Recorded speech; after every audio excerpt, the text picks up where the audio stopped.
Ordinarily, like Satchel Paige, a distant cousin, I make it a practice not to look back. But lately, I've been thinking just a little about the 1960s. How I attended, very briefly, the Woodstock Festival, and also the writer Richard Brautigan, who wrote the book Trout Fishing in America. If I were to write a history of those times, which I am not, I believe I would divide it into three parts: hippie, yippie, and yuppie. I think that little evolution about covers it. It's possible that thinking is like fishing. You troll idly through certain waters and you catch maybe a little more than you expected. That happened with me. Seemingly out of nowhere, unbidden, a name popped up that I hadn't heard in many years, the name of a comedy group. Comedy had an almost industrial nature back then, perhaps due to the particular slant of the culture, which fairly cried out for satire. And so the comedy was really being stamped out. The Groundlings were forming on the West Coast, Second City held sway in Chicago, SCTV was in Canada, and Monty Python's Flying Circus would soon appear in England. All of these served not just to produce laughs, but as incubators for talented young people who thought they might give comedy a serious try. Some few from these groups stepped into television, into a show called Saturday Night Live, which, incredibly, is still running. Back then they were only an idea, a possibility, the not ready for primetime players, and they were live, which was crucial. This was all like the farm system in baseball.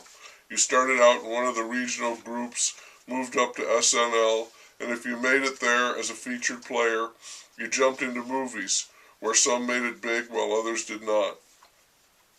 But none of these is the name I found paddling around in my brain. That was outside of all of this, not just out in left field, to continue the baseball metaphor, but out of the park altogether.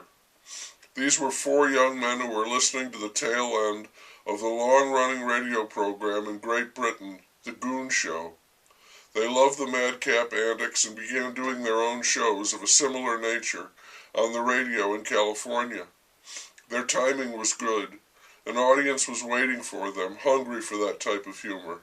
And pretty soon they released an album, calling themselves the Firesign Theater. It was called Waiting for the Electrician or Someone Like Him, and it was a big hit. It was full of loopy sound effects and corny music, like out of the silent movies, puns and weird segues, drugs and drug references, and spacey humor. They used funny voices for their characters, which signaled to even the most obtuse that this was supposed to be funny. And everybody laughed. The first bit on that album was a long one about how the white man had carved up the Indians, leaving them with a few acres of pulverized rock and the recipe for stone soup. I remember getting it because it was heavy-handed, like a sledgehammer. You couldn't miss it, but I didn't think it was all that funny. They came out with a flurry of other albums, all with funny names like Frank Zappa would choose. The second record had a long feature called Nick Danger, Third Eye. It was well received, and I believe they produced a string of Nick Danger stories. I went to some sites on the internet where I could listen to this stuff, and I read the comments.